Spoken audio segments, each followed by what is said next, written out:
గ్రామ పంచాయతీల్లో సమస్యలు పేరుకుపోయాయన్నారు బీఆర్ఎస్ సభ్యుడు వేముల ప్రశాంత్ రెడ్డి. అయితే పంచాయతీ సర్పంచుల బిల్లులు మీరే ఇవ్వలేదని కౌంటర్ ఇచ్చారు మంత్రి పొన్నం ప్రభాకర్. అయితే తాము బిల్లులు ఇచ్చే ప్రయత్నం చేస్తున్నామన్నారు. దీనికి సమాధానం ఇచ్చిన ప్రశాంత్ రెడ్డి గతంలో మ్యాచింగ్ గ్రాంట్ రావడం వల్ల గ్రామాల్లో అభివృద్ధి జరిగిందని, గతంలో కేంద్ర ప్రభుత్వం ఇచ్చిన 30% అవార్డులు తెలంగాణకే వచ్చాయన్నారు ప్రశాంత్ రెడ్డి.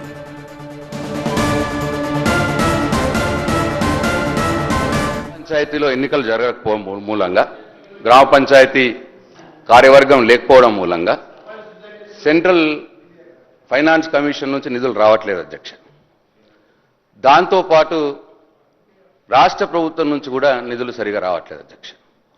దీనివల్ల ఇవాళ గ్రామ పంచాయతీల్లో అభివృద్ధి కుంటుపడిపోవడమే కాదు, ఇవాళ ఎటువంటి పరిస్థితి ఉందంటే అధ్యక్ష, ఆ రోజు కేసీఆర్ గారు గ్రామ పంచాయతీల్లో చెత్తను తీయటానికి ట్రాక్టర్లు సమకూర్చినారు.